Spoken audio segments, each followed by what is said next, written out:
Katiambo Kanabiso, Génie Congo. Génie Congo, lundi, mardi, mercredi, jeudi, vendredi, 10h30 à 11h20. Rendez-vous Yakitoko pour le génie dans le domaine nyonso. Génie dans le domaine politique, génie dans le domaine économique, scientifique, génie dans le domaine culturel, génie dans le domaine religieux. Alors, rendez-vous, Génie Congo, vous allez payer pour l'Andango lundi, mardi, mercredi, jeudi, vendredi, 10h30 à 11h20 avec Doudou Montiri, Génie Nabino, pour le développement de la Congo, RD Congo, notre beau et cher pays. Allez, vous en avez rendez-vous en athée. Au niveau de la Génie Nabiso, Benga, na 089 61 52 634. 089 61 52 634. Génie Congo, il y a Betou Moussi. Voilà, Génie Congo, merci. Bonjour à vous, nombreux qui nous suivent, et merci à notre Dieu qui nous a encore renouvelé le souffle de vie gratuit. Nous remercions toute l'équipe aussi, Moron Djambé, je vois Dadi Koussaka, Karine Bébé, Chancel Mambona, Erma Krome Makonda, Alain Kabongo et Fiston Atunga. Merci à vous. Et nous allons tout au long de cette émission recevoir l'activiste, excusez-moi, des droits de l'homme, Monsieur Mombia, Jean-François JF. Bonjour Monsieur JF Mombia, vous allez bien? Oui, par la grâce de Dieu. Très bien. Alors, on va rapidement déjà souhaiter bonne fête de mariage à tous ceux qui vont se marier ce week-end. Donc, bon anniversaire à tous ceux qui sont nés aujourd'hui. Et nous présentons nos condoléances aux familles éprouvées. Et nous avons aussi perdu notre journaliste. C'était vraiment choquant. C'est encore cette demoiselle que moi j'ai reçue là pour la formation, Claudette Poutela. Vraiment, elle était trop gentille, sans conflit. Hein. Vraiment que l'âme de cette grande dame, cette demoiselle qui aimait ce qu'elle faisait et qui aimait son travail. Et elle présentait l'émission à la radio Liberté, hein, l'émission Rencontre, d'autres émissions aussi. Vraiment courage à la famille de Claudette Poutela et à toute la famille CCTV, à tous les auditeurs et téléspectateurs qui avaient connu cette grande dame qui n'est plus, maman Claudette Poutela. Courage à vous et surtout à vous qui peinent encore avec cette disparition. C'est pas facile. Alors déjà, ceux qui vont se marier, là j'ai tenu à féliciter déjà, bonne fête déjà bien avant, au colonel Désiré Moumessa, qui va se marier le 20, mariage civil, et 21, mariage religieux. C'est avec cette grande dame, maman Justine Matongo. Justine Matongo. Coup de chapeau à vous, le colonel Désiré Moumessa. Déjà bonne fête de mariage bien avant. Et bien avant les jours J, le 20 août. Et à votre épouse aussi, Justine Matongo. Coup de chapeau, vous avez choisi la bonne voie. Ça c'est très bien. Vous avez voulu honorer votre épouse bien-aimée, maman Justine Matongo. Ça c'est très bien. Le colonel Désiré Moumessa, encore et encore, félicitations, non sincères félicitations. Alors nous tenons à saluer aussi madame Clarisse Mombert, qui nous suit en ce moment, qui aime aussi cette émission, maman Clarisse Mombert. Ça c'est vraiment encourageant de nous suivre régulièrement.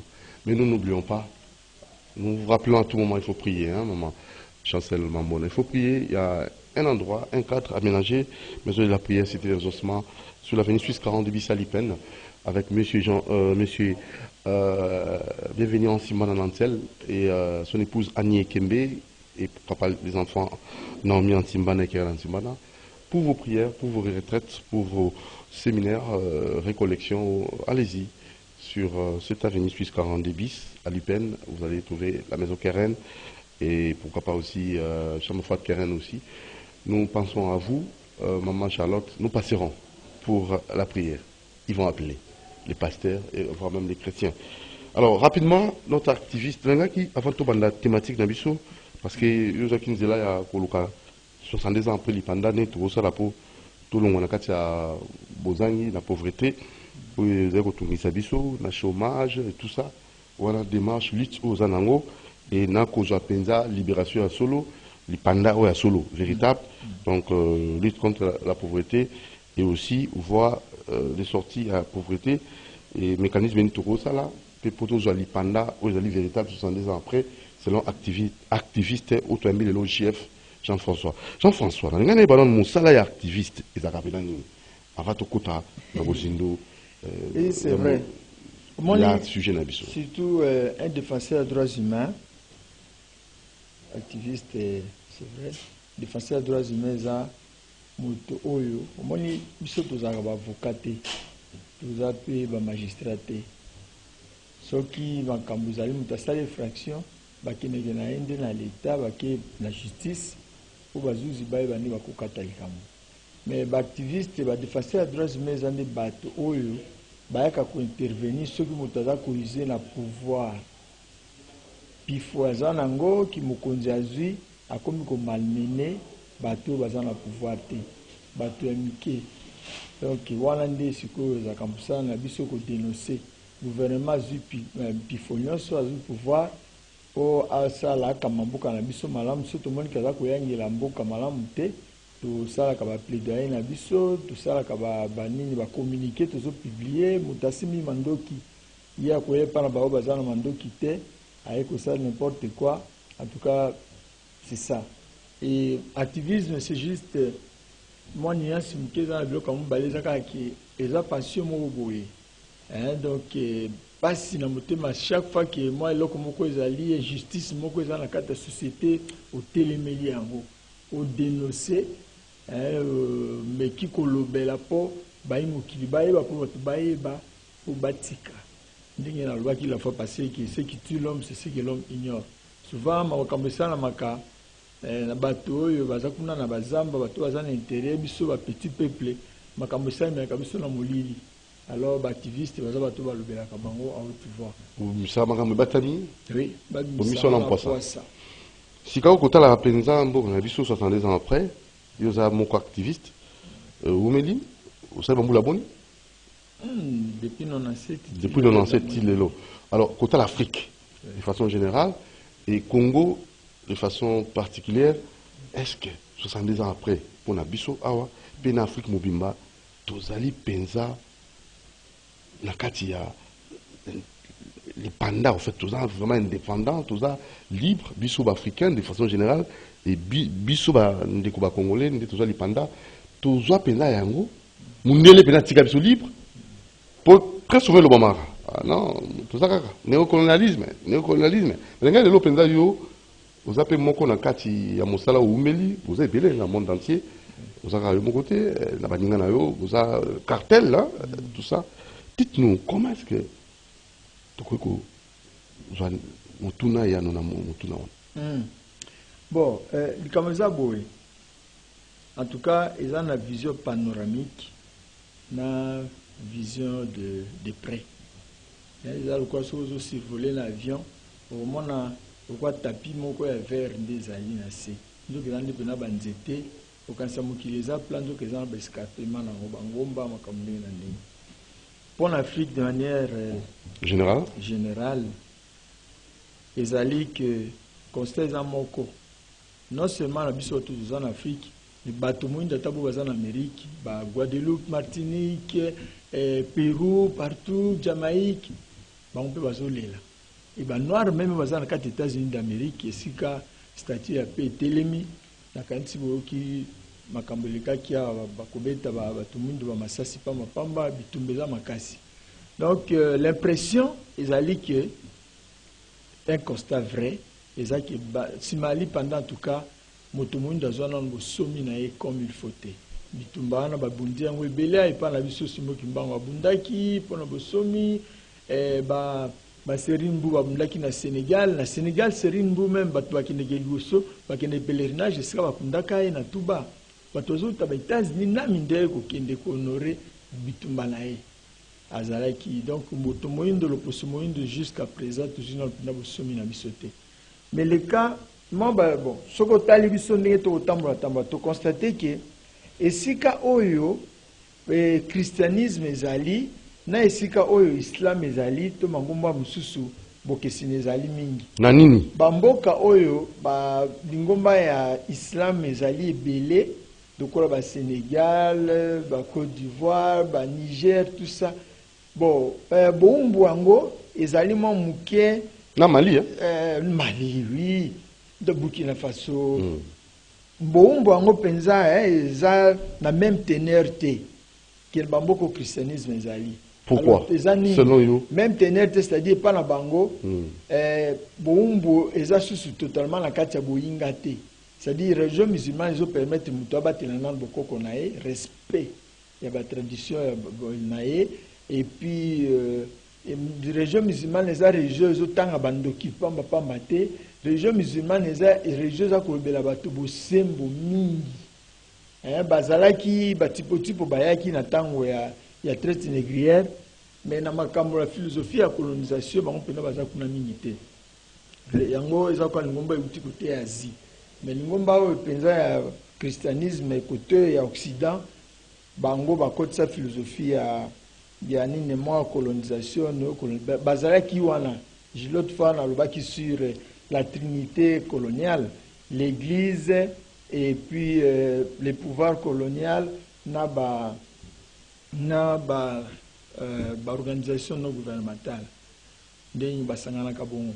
Donc côté ba chrétien en tout cas souffrance eza mingi, boumbu ezali bokoko no sekuma ba kindoki ba makambo belé bon il y avait aussi tellement d'hypocrisie hein. Sango azana ba chemise ata zomi ya pembe 50 pantalons ya kaki alata comme ko moko la c'est pas bandimiki azali pauvre.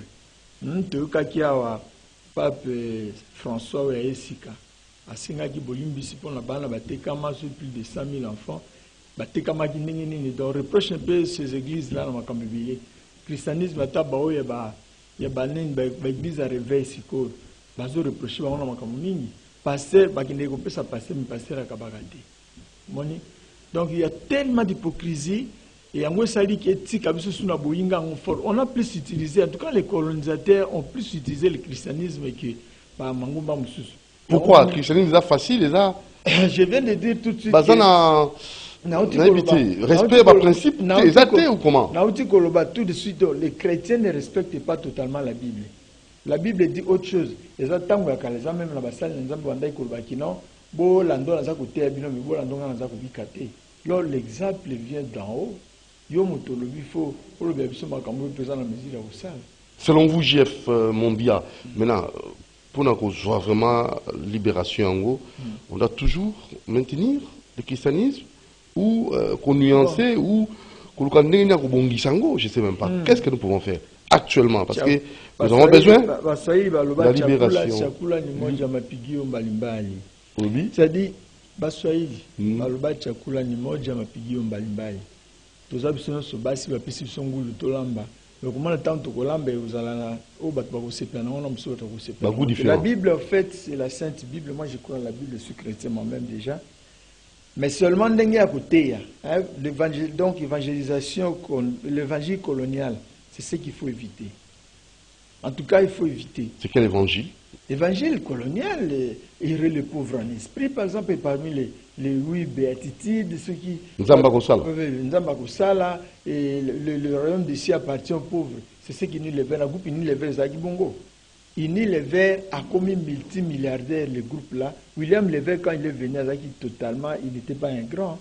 À Bandine, à 3 hectares, il y a Palmeren à Congo. À Bébissi Zambanabiso, aujourd'hui, on parle de justice climatique.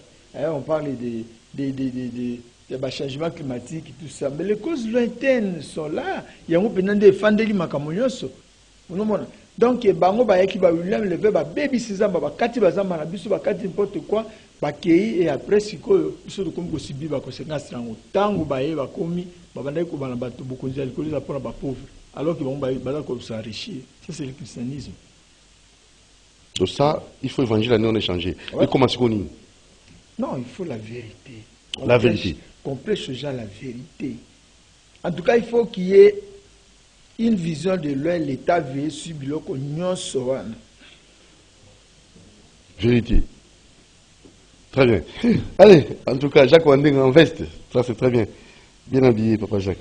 En tout cas, on va continuer avec notre invité M. Jean-François Mombia, activiste de droits de l'homme. Alors maintenant, on va directement aborder notre thématique du Camboya pauvreté. Il va gangrener beaucoup d'ambition surtout.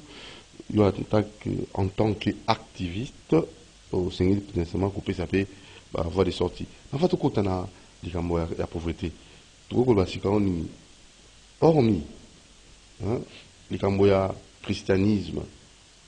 Maintenant, qu'est-ce que nous pouvons faire aussi pour la RDC, tout ça peut Kimi à solo, tout ça peut libération à solo, tout ça peut l'ipanda à solo dans la RDC. L'agression, la mission, ça c'est très capital aussi. On a banana nouana, après tu continues la thématique. Bon, il y a un tellement complexe, mais liberté, libération, l'ipanda, et banakala on dit na moto ya moto et moko. C'est dans l'esprit de l'homme. La loi qui comme ce soit l'esclave qui obéit le vœu. L'esclave qui obéit le vœu. Balobi non doudou fi al nani maître ayi konzayi moto makasi ayi moto na mbongo abi doudou alezo fi oyo essence memelanga ngo bimisa kuna libanda. Nzoka yoza na makoki ya komema 200 kg ya fi essence te. Vous obligés. Alors, bandiko bundana bundano zo lela tout ça pour lingi.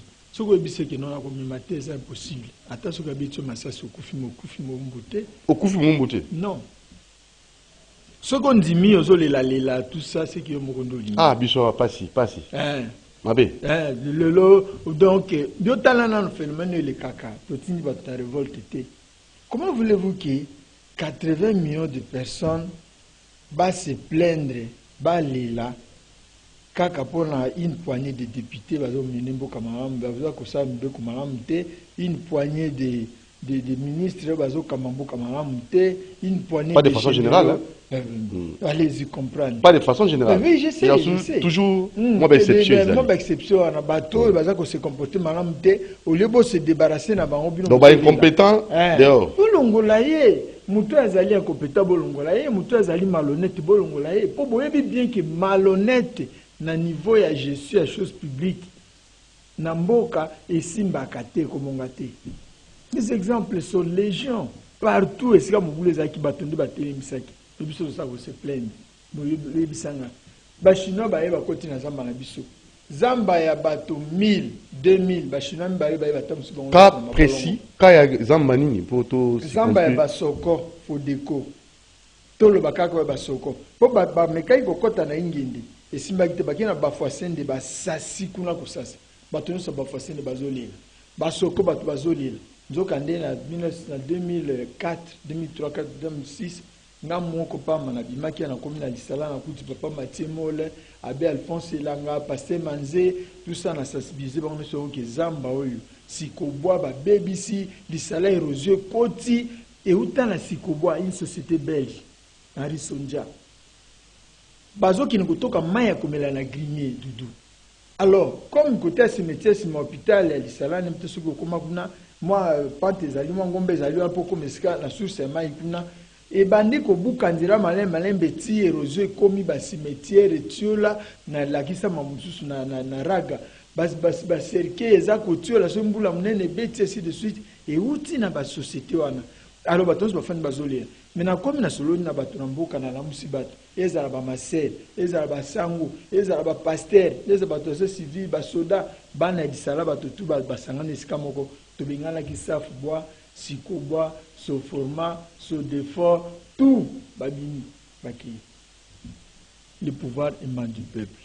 Na pona ka o ya le peuple plaintif na ka ya biso est yo en tant qu'activiste ni nzo bongisa likama est nous avons travaillé sérieusement les colonnes d'ailleurs de l'on a une réunion de sous na banani ba artistes comédiens pour la mobilisation makanisi zali ke organiser collecte en tout cas bato belé batinga maboko pour la collecte parce que kubanga ezalaki nano mingi pour na ndenge ya kobatela mbongo tango mbongo koya ekosalama ndenge nini nazwi pena bato kwa ba Jean Oubal bakulaka belé na mboko ba papa Christophe ya fondation Kisolokeli Kokwa Simu Kimbangu na famille ya Patrice Emery Lumumba, Maman Hélène, nazwi bato penza oyo ya mayele ya sagesse bandimi bango na mboka bango basigné pour la sortie bafonga naza kuna te menga na pesi juste initiative sima nango lisusu tozo organiser marche en tout cas bato balé bakoya totambola wa po totelemela injustice ya Congo. C'est trop bazo boma ba congolais situation ngo ekomi lokola Congo abotama lokola moi dudu moi albotama na ndikote mokili mobimba soki bameki ko toucher bato na Rwanda monde ati telemi esuki na 94 no ya Congo lelo mbula boni soki ba komi na Ukraine ata moke biso so to bandi ko sambela ba Charlie Hebdo na France bato bakufaki bazaki combien ba président la biso so bakende ko lela bato bakufaki na France liwa bato to ko sepela na ngote c'est vrai mais pourquoi c'est 2 poids 2 mesures pour la nuit. Pourquoi on peut tuer les Congolais mikolo na mikolo boy? Et le kata mozo salmate. Nalanda ki le journaliste moko kulutu na bino azolo bazo mituna. Pourquoi la MONUSCO na Mwanda? Pourquoi la MONUSCO na Mbandaka na Mwina lelo? Pourquoi la MONUSCO na Kananga?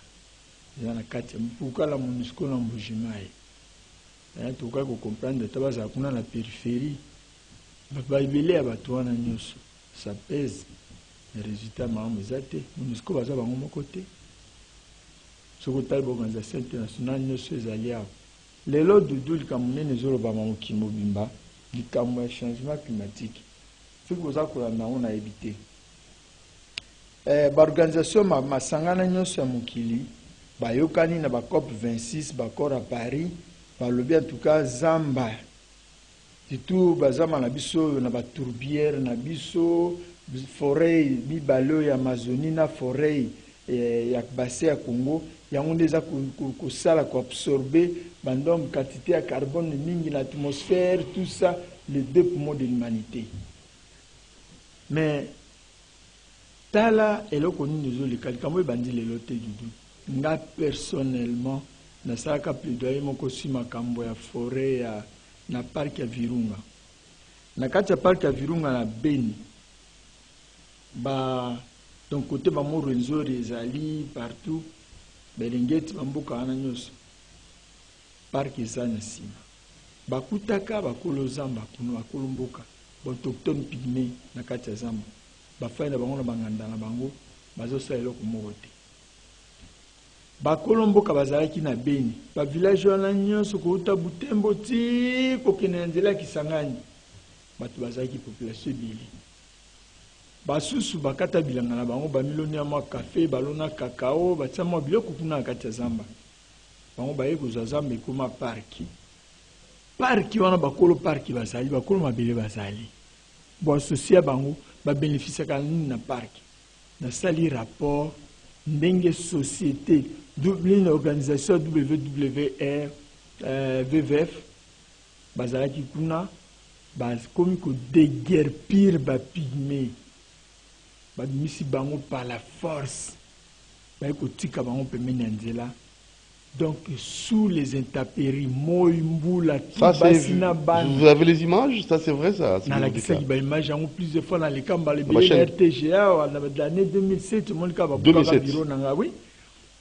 Alors na sali rapport na tindi na ba image na tindi yango ki botala makamzo le kan parc ba moi ba commerçant na biso mke kuna bazaki na moi ba kakao na bango na kati ya zamba ba kati tout moni sika biso ba défenseur droit de l'homme toyaka ko intervenir yé moto ya VVF yé soki moto ya Greenpeace yé soki moto ya nini yo ko ba nini biso na ye ata l'état za limité ba ko nyamboka ba za limité to sali rapport to bimito to sali plaidoyer wana responsable la sécurité à Banque mondiale madame Alexandra ayaki na délégation ba Banque mondiale ba komi to poto funda ki Banque mondiale zaki groupe mo batibili to kena réunion na bango na nani tango président de la Banque mondiale ayaki ya directrice bango madame Ngonzi aye to ke kuna batutu ba retirer ba signature na bango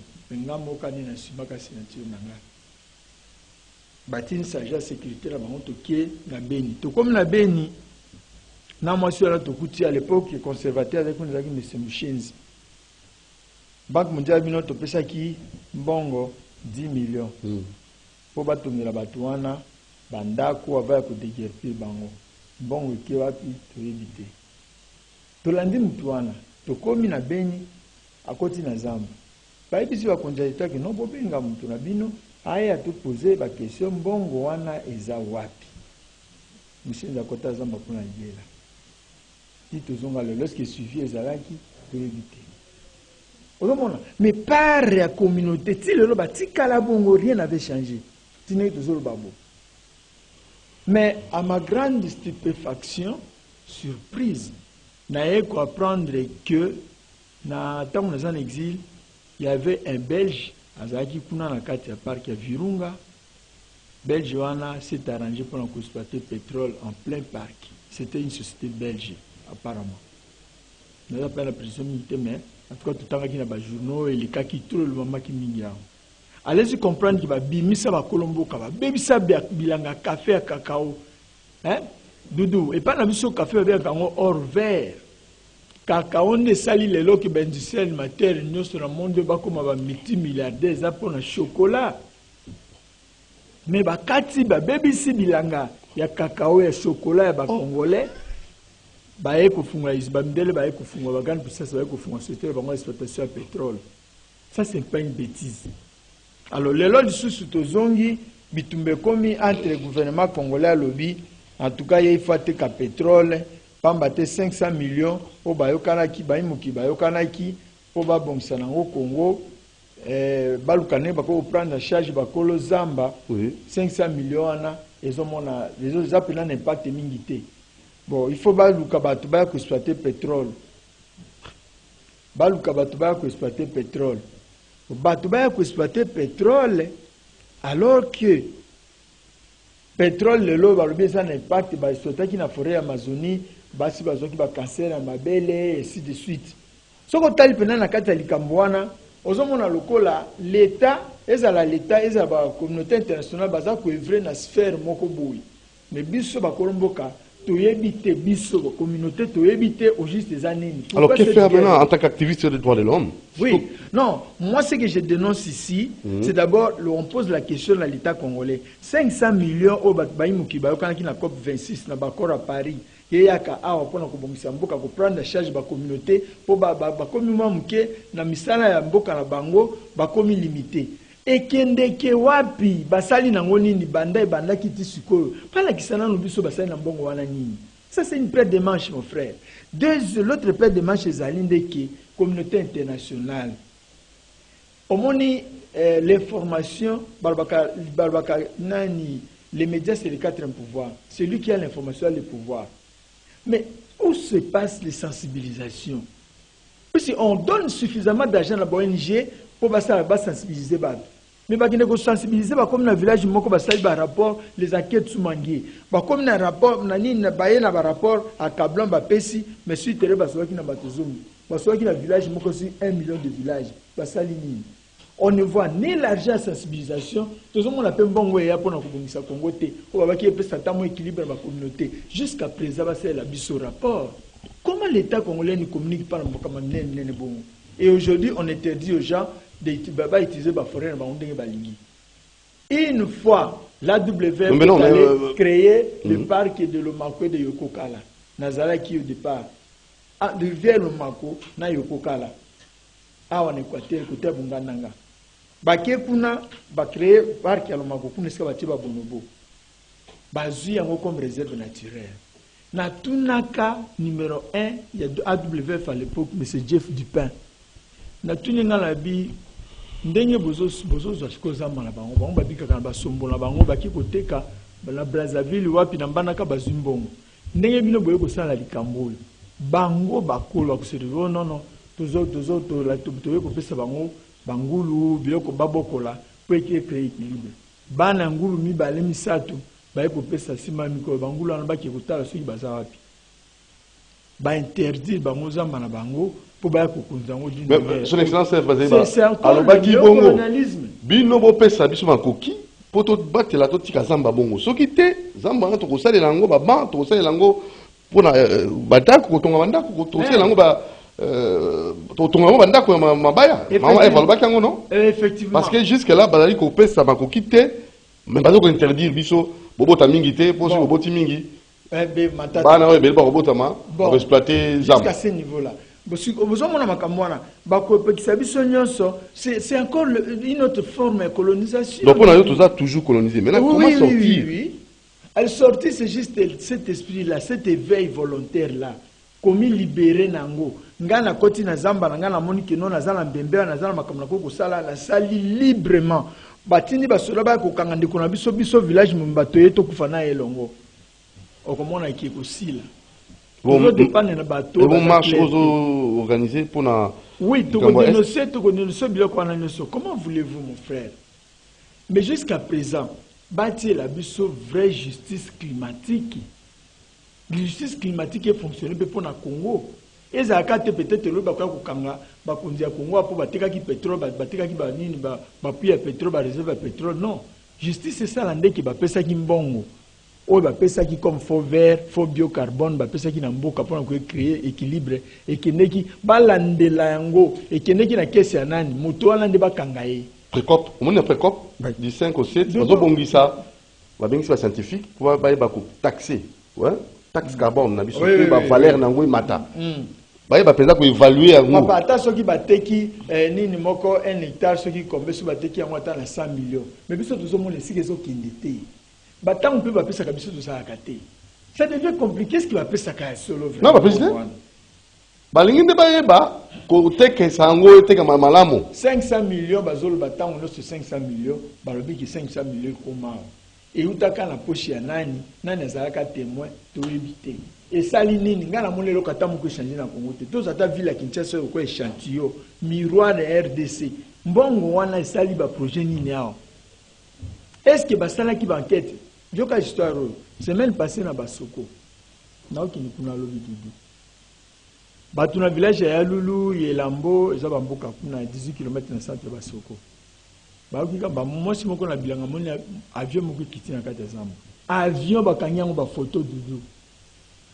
Batali moi c'est la moni ndele moko ndele na bengi. Asimbi malette abaki yo asimbi nini moko azui malette moko bafungoli yango akozoka azuzo ba image. Moi c'est à bangi ya kimi abzongi na mboka ayeko batu bakepe bakuti asone na batu te batolne melika monini tout ça kotika na kati ya villa décoller auti na zamba ya kiti su na mboka na ya lulu azaki na zamba ya lulu aya kiti su na mboka akiti na mboka juste batu aye yeso zo kotika kozo ba image na akeso bimi na mboka musuna yelambo akei bato bakomi ko ba ono bato babengi ndinga na téléphone to tambano kanisa to sala na nini to sanga bata minonga ngaka sena nani ngamu kunya mboka mo boto momoni mutu akiti ndinga wana na kati ya mboka bozo nanu bo fanise pembe na komi nzambe soki nzambe ako disparaître tata na maboko na bino akei des choses fantômes qui se passent dans nos forêts bamindele bazokende kuna na ba pare ndenge na ndenge biso to sosoli ya mote zamba ya moto mon frère.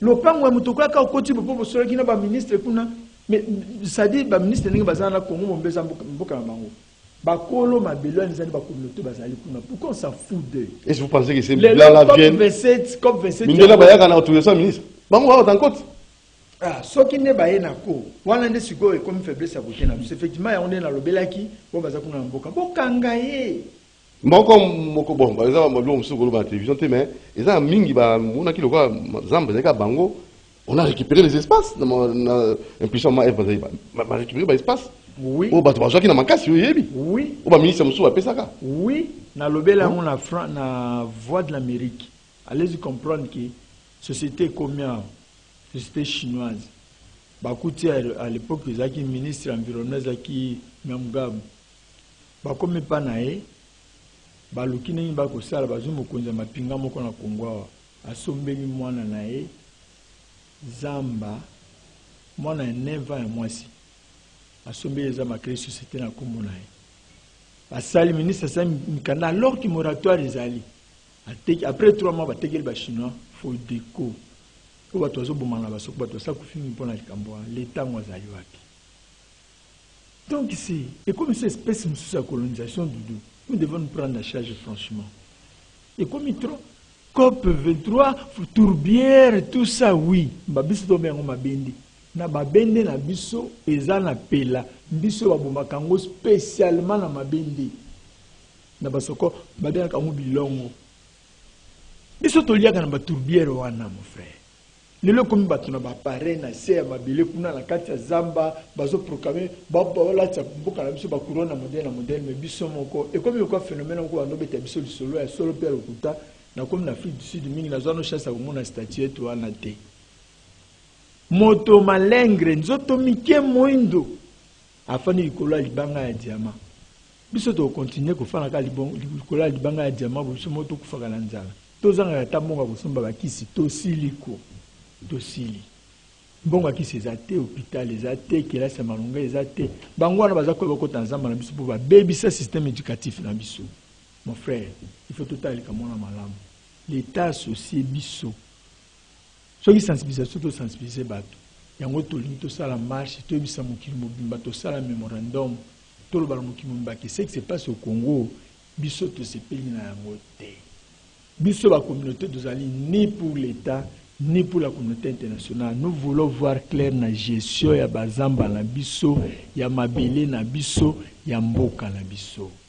Tant vous avez koya kopekisa pétrole pa ngai, ngana la na nzala na kufela yo fani na ba climatiseur, oza kokini na basanza, ngai motura fandi likolo ya libulu ya pétrole na kufa na nzala. Oza normal monsieur. Ozo zonga na ngai esclave. Yo penzane moto, ngai moto ndambo. Nga moto nyama. Non. Voilà, on a évité activité, c'est dans mon de quoi épingler. Oui, c'est intéressant. Allez, pour la Camboka, au Bimanakati, à Bozangi, na Katia Mboka na Bisso, comment avoir des moyens, ça, Bisso Kata Bozangi, Mbote de comprendre ces pays. Mbote, merci Nayo. Mais c'est un sujet extrêmement intéressant parce que c'est vrai que Génie Congo, Colongo, la Bisso n'a débat politique ordinaire.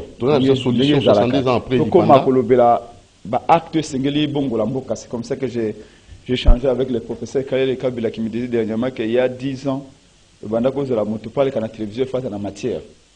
C'est-à-dire que Okoya Kolobela Makam, par exemple, guerre à Est, Banana Borgi, Nango et commune de Koye, oh yo, Olati Kitokote, yo. Ozana Kabila, Yozana Tshisekedi, Yozana Fayulu. C'est awate. Donc, du coup, baby, débat politique et baby. Alors, n'importe qui, alors que nous avons 10 000 francs, il y a eu un foot journaliste à la télévision. Mais la thématique, on n'aborde pas ça. C'est important. J'ai aimé ce qu'il a dit là. Ce qui va passer comme bonbon, on va mais moi, je pense que dans ma cambretali faune, na flore ya Congo, c'est-à-dire que ensemble, ensemble, moi, j'ai travaillé énormément cette question aussi à partir d'Angade de Congo, na Pierre-Jacques Chaloupa. Dès que Chaloupa, maman, azalaki grec, papa azalaki portugais. Et je me souviens qu'un jour, M. papa Etienne Tshisekedi de Mulumbaye, on disait, bon, tu as pouvoir. Bananyo, Balingi, Bazaba ministre, Bangi, Bazaba Wap, c'est leur compétence na bango. Mais Chaloupa était un architecte. Même campagne en marchant au bout de 84, il y a ça un panneau publicitaire maintenant beaucoup à l'époque. Mais lui, étant donné qu'avant d'Akina, oui, à Kouna Kalundwa, na Congo, na Ovira, mais le coup là, avant que la Grèce, il ne comprenait pas que la Grèce n'avait comme richesse que bah site na Yoana, bah île, Maïwana, couleur turquoise, et tout ça. Mais la Grèce a un budget. Il y a un tourisme d'aller 5 fois, 10 fois, 20 fois budget à Congo. Kakana tourisme à Pamba. Du coup, kaba mai yo ya pembe mona kawana. Kama banda kuna bango wana omona ba pembe sawana. Ba ile wana mo ba zama na bango nzete kude za kate. Kaka mo bango ba mamo iwana. Mais ils se sont organisés de telle sorte que la valoriser yango, la vanter yango. Voilà, batutu bazo kenda. Bambo batambongo et tout ça, ok na Grèce, ok na Bayot, na bango na ba Iluana, parce que Grèce c'est quoi archipel Mombo et tout ça. Et à l'époque c'était 9 milliards de dollars, rien qu'un secteur touristique, en 2017, 2016, 9 milliards. Et Chaloupa disait à tout le monde que lui, une fois qu'on arrive au pouvoir, lui, on bâtit qu'il est environnement, le tourisme, parce qu'il avait le sens. Il y a même un ouvrage en 1921, Bamindele Basala ski, dans la montagne à côté de Nyango, à côté de Nord Kivu. Les Blancs à l'époque, oui, là nous étions déjà en pleine colonisation déjà, 1921, et Bamindele a ça la tourisme. C'est-à-dire que Tozan a un paradisiaque, Tozan a tout un potentiel incroyable. Maintenant, le débat est, est-ce que Tozan a le nécessaire pour exploiter Ango? Oui, Maël et Ali. Tozan a Maël et Ali. Mais pourquoi on ne le fait pas? C'est là le problème. Sommes-nous libres de le faire aussi? Sommes-nous libres? Une bonne question. Sommes-nous libres de le faire? Est-ce que nous avons aussi le sens touristique? Par exemple, quand j'ai vu à l'arrivée des musées, tout ce que Mobutu Atikaki Babouki, moi, ça m'a attristé parce que déjà à l'époque, j'avais des gens moi, trop jeune déjà, je me disais que je n'avais la politique. Parce que je me suis dit politique à l'élo. Mais je me disais aussi la politique parce que je ne comprenais pas pourquoi ils ont fait ça. Alors que les politiciens dans les coordonné, les politiciens dans les orientation, les privés vont développer mais cadre de mon politicien à tirer. Monsieur la politique a été pour politique a décider la place à homme d'affaires, la place à investisseur. Politique a un cadre au bâtiment émerger. J'ai eu un Congolais qui m'a appelé hier des Suisses. Tu m'as dit Prince Penge. Alors tu reçois un conteneur awa. Mais pour ne comme on a qui ça toujours ça la boy. Taxe. Et c'est tellement cher que to lingi moi mon que to abi pote kufa. Tongito zonga na mboka pote kufa, pote msaiza kasute. Ma pète de la Suisse hier. Mais tongito zonga na mboka Congo to investir. Mais douane est tellement difficile, très cher que tu es obligé à condamner. Ah, parce que avant na zonga na Congo faut investir. Mais na koya eloko na somi na $500 awa, pour comme na ça douane yango mo ezwanga $6,000. C'est pas possible. Mais maintenant rôle la politique zani. Rôle la politique zani ya komona réalité wana koloba mais comment faire? Parce que wana za ko limiter investissement na boka na biso, za ko limiter ba congolais ba investir na boka na bango. On supprime, on réduit carrément par exemple à 1%. On a qu'à inciter parce que la fiscalité peut aider. Fiscalité quoi la mesure incitative à l'investissement dans un pays. C'est comme on va payer on va investir douane 0 ou 1%. Mais et pourtant, la douane est la parmi la plus chère au monde. Même pour les nationaux, le Congo va investir. Mais un Libanais peut aller derrière un général ou derrière un ministre ou moi un président de la République ou le président ou tout ça, après c'est quelque chose, il y a un bloc qu'on fait. Mais un Congolais, le Colazan a parti politique à moi parce que dans beaucoup de commissions la parti politique était considéré, le Colazan est neutre. Non, tu dois payer $20,000 pour nous des conteneurs au hasard pour nous passer mission à Congo. C'était une parenthèse pour montrer que le rôle des politiciens est à le cadre pour Batouba émerger, pour richesses à créer. Malheureusement, les politiciens veulent investir à la place des investisseurs avec l'argent qu'ils ont volé. Bref, je reviens sur le sujet à Koloba. Rien que les secteurs touristiques. Nambokao, il faut nettoyer Nango. Ensemble, à Banyama, au Kapi, et au côté à Ituri, parce qu'au Kapi, à la province à Ituri. Et Babolobo, tout ça. Mais une des guerres dont de quoi dire au Kagame c'est quoi? Est-ce que vous voyez que Banyama Nabiso bazo 4 salikola insécurité à Kuna, Likola Bamandoki, Banyama bazo 4 salikola na parc à Rwanda. C'est une des stratégies de Kagame. C'est pas vrai ça. Na carte touristique à Rwanda.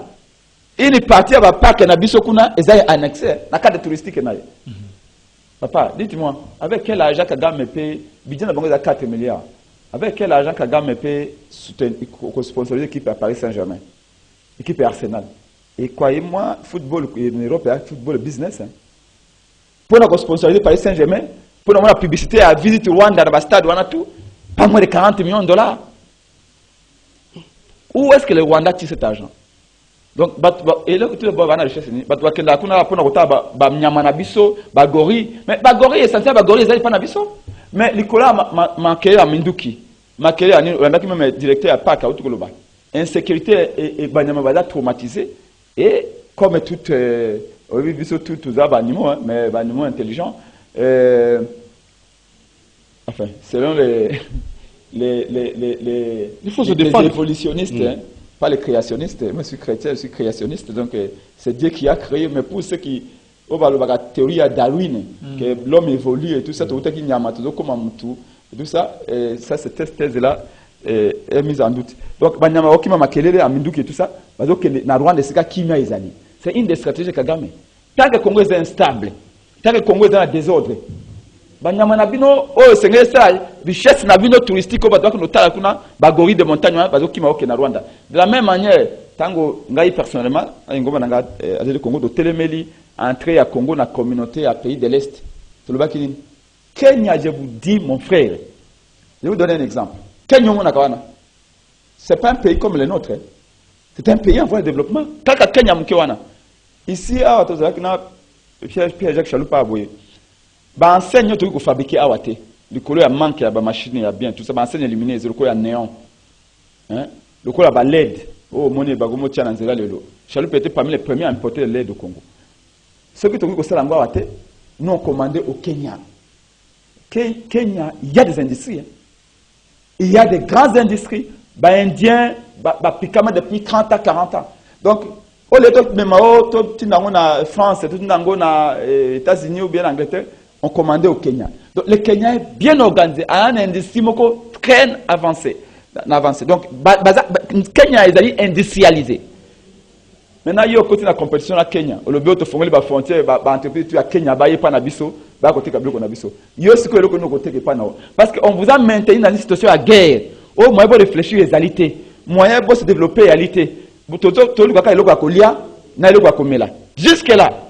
Bon, Kenya va donc déverser l'aide, tout ça. Ah ouais, c'est que la publicité congolaise c'est mon domaine, j'ai travaillé pendant plus de 15 ans. Du coup, concurrence, il y a Kenya, il y a Libanais, il y a Banin. De la même manière, au monde,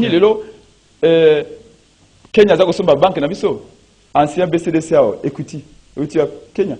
Kenya a deux grandes banques. Autosom maintenant, TMB, plus de 100 millions de dollars. C'est-à-dire que le Congo, on nous mettait dans une situation d'insécurité permanente.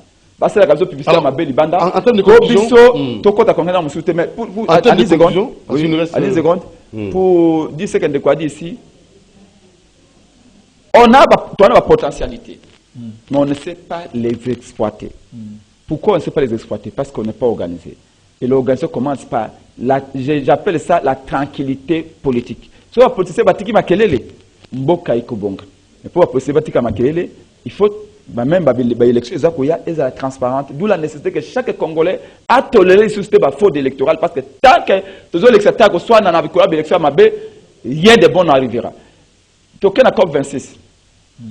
Le Congo est un pays solution. Oui. Mais pays solution, pour te mettre le billet, tu as des solutions. Les autres nous voient comme un pays solution. C'est ça. Vous avez le bio, on a patron. Attention, il y a un patron. Mais est-ce que vous savez comment nous sommes patron? Ils savent, hein? Ils comprennent aussi. Non, il faut que nous soyons en mesure d'imposer. Yango et le Bibongo, ceux qui boboy, ils doivent exploiter, parce qu'on ne pollue pas. Non, ne faisons pas l'hypocrisie. Et pollue. Au moins, Blinken a dit, tu sais ce qu'il a dit? Le secrétaire d'État américain. Ami la MONUSCO doit rester et doit poursuivre les plans de retrait qu'on a combiné avec M. Félix Chilombo en 2020. Il dit que le problème, c'est que la protection, Mingi Baza d'hypocrite. Ils savent la réalité, ils vous disent autre chose. Il a dit ça, Félix Tshisekedi. Non, monsieur, la MONUSCO doit rester pour... Et peut-être pas réclamer à la MONUSCO. Congo n'est pas un paria. Congo est un pays, un État, sujet à droit international public. Donc, tu as un engagement au Tozoa, au secrétaire respecté, tu as un engagement au communauté internationale des droits au respecté. C'est le cas de l'Obaka. Maï, au Ezali, qu'on considère le pays Bimbagnos. C'est-à-dire que ici, ce que je veux dire, c'est que tant que la COP26, c'est à Glasgow. Il a passé sur 500 millions. Le Brésil a passé combien? Plus d'1 milliard. Et l'Afrique du Sud? Afrique du Sud, plus d'1 milliard. Dites-moi. Afrique du Sud, Azali, na Zambanini, Oyakozwa, plus d'1 milliard. Bisso, tous à 500 millions. C'est base de quoi? C'est pour cela. Tu as le Brésil. Comment Brésil a plus d'1 milliard sur 500 millions? C'est que nous ne savons pas. C'est ça, leadership, yango, bazo kenango pour l'omima, makamona nengi wana. En tout cas, c'est ce que nous souhaitons. C'est ce que nous souhaitons. Mais ici, la réalité. Parce qu'attention, tout le bagamingo au futur. Nous, on ne peut pas être au présent. Oh, tu ça la mais ça, on a déjà dit 5 ou 7. ba sentir ba kei pour ba meka ko taxer donc taxe rapport ba ba pena ko mantisa prix nango ba évaluer to ba taxer les nango suka kamba pétrole mais ils vont bénéficier la to comme na suka na suka kamba pétrole ah ça c'est important attention pour ngo katabiso tia monsieur Sili et monsieur Sili fala nango bon ba 500 millions 500 millions ba bitu ko lozo tranche parce que ba pesa que ndam ndam bango servi à quoi budget gestion d'état budget non c'est non il faut toyer non il faut toyer la démocratie ngana loba ngana zali politologue de formation la démocratie ndenge ba grec ba concevoir yango na Hélène ba communauté hellénique ba lobi démocratie na kata démocratie peuple ndemo konzino politicien azali mongamba mvano de peuple politicien azali engagé muto peuple afutaka yango mona na zaka étonné akoyoka o peuple muta engagé ki ba député peuple muta engagé ki président de la République peuple muta engagé ki ba ministre na musala mais peuple a évité salaire na futaka bango salaire à président peuple a évité salaire à ministre peuple a évité salaire à député peuple a évité ça dit bah quoi il va peuple excusez-moi mais il faut qu'on ait la capacité de nous scandaliser est-ce que peuple azali so baté parce que yo engagé ezo ko ngai na zuma na musala et pas na ngai mais salaire na futaka na évité ma futa mata c'est kana kisengi donc yango tolobi lelo ezani mbongo ba pesa 500 millions il faut dire au peuple ngana utaki na mbanda kano na nzela o to bando kebiko mukolo wana président ba tefailo gouverneur bo bo kwa katela kibiso nzela pour mando kebiko réalité j'ai vu ba zamba wana tout ba na Équateur bazwa mbongo boni bango de bakolo zamba bobi ba bukango te mais mbongo bimanga na komo na bango mekenda ko wapi ça veut dire quoi ça veut dire que gouvernement a une obligation de passer 500 millions. Tu peux avoir 100 millions pour la communauté. Donc rétrocession. Pour la tribu à Kuna, pour la bilanga, etc. Mais quand ma pétrole, pour la pétrole, tu le biboye. Pétrole, on a besoin de droit d'exploiter en gros. Mais pour qu'il fasse ça, il faut tant d'exploiter en gros. Est-ce que Mbongo, quand vous avez détourné le col à 100 jours, le col à tiré gelou, le col à voyage, le col à Dekabunda lobby, et bah comme mango la poto, bah comme ça il faut laisser la justice. Non, il n'y a pas allégation de l'unité. Non, il n'y a pas de preuve jusque là. Les peuples doivent savoir où va son argent. Ça c'est la deuxième préoccupation. Les Américains, les autres n'ont pas le droit de nous dire que Bissoto exploité en côté parce que Bango n'est pas exploité gaz de schiste. Gaz de schiste wana est très nuisable pour le climat. Mais pour la souveraineté énergétique l'Amérique va exploiter en gros. Le problème c'est que Bambis ne se pèse à l'endroit côté. États-Unis, na Congo, voilà pas mon côté. D'où il faut tous s'organiser sur le plan interne. Alors organiser. Ça a été. Il m'a pas bénéficier d'ango. Attends l'Amérique avec Uganda peut pas l'élément. Alors pour finir, vous organisez une marche. Nanga mega kobeta c'était nango pour na suka. Papa, ndeko na sipeli tango zolo banarukio.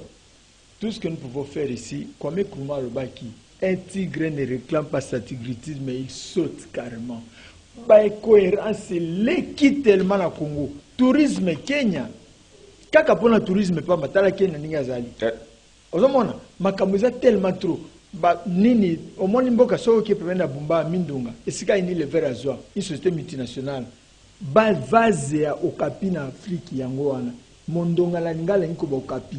Mindonga c'est-à-dire plus réel ba okapi ba kimano so ba kenana epulu po ini levé aki ukata zamba na bango sali nyos c'est ce qui se passe au Rwanda c'est ce qui se passe donc Virunga Kauzu Biega tout ça les ali kuna tout ezokeni bango bazo profiter lango ba kondina biso pe mon frère bon bazo sala ngo ba sa ba magicien te moi ndambo bango baza kozwa pourquoi ba koki kotala peuple te ba kolta ezali wapi bon ya cuivre ezali wapi toutes ces choses là il y a ngonde biso to le loba misata pétrole nani akomona gambele ko sila te mama yeme ko bonga te alors eloko ezali aka to organiser marché sengi bato tout baya le 3 septembre ba activiste des droits de l'homme ko ba Alpha Blondy ba ko sala ba Mike Tyson ba lobi baza koya to marché poto la kisana mokili ke Congo elendi que les génocides congolais soient pris en donc, basons la considération que la justice soit faite et que le préjudice soit réparé.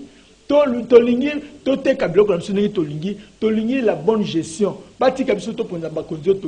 Il a parlé de la fraude électorale. C'est ça aussi. Hein? Donc, une injonction. Le peuple japonais est dans les calibos. Comme la biso batuna bango, au soki mobile nde soki kobila memi boyaye, elfa memi boyaye ba ko diriger mboka ba yiba biso na bango esika moko. Non, on nous laisse Merci JF Mombia, merci Prince Pengue. Merci beaucoup. Merci à toute l'équipe. Monsieur Aboyata, c'est même aussi monsieur thématique à Kaboy. Tout le monde a tourisme, a agriculture. Domaine parce que là, débat politique est couffé na Congo. Débat politique est Congo. Politique est ali gestion, politique est ali organisation. Mais Tokoya, Kolubega Makamboya, on a Nazana Kabila, Nazana Félix, Nazana Fayou, Nazani. Alors que débat ba idéalité. Il y a un moment où on va pouvoir aller là.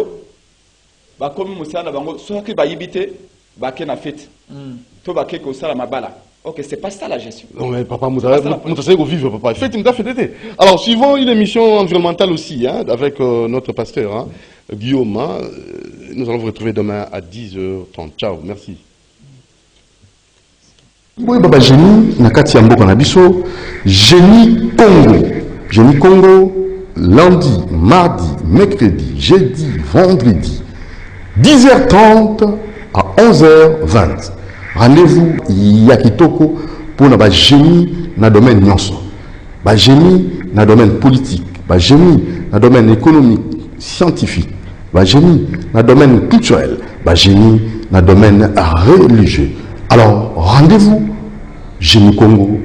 Vous allez payer pour la Polandango lundi, mardi, mercredi, jeudi, vendredi, 10h30 à 11h20 avec Doudou Montiri, Génie Nabino, pour le développement de la Congo, RD Congo, notre beau et cher pays.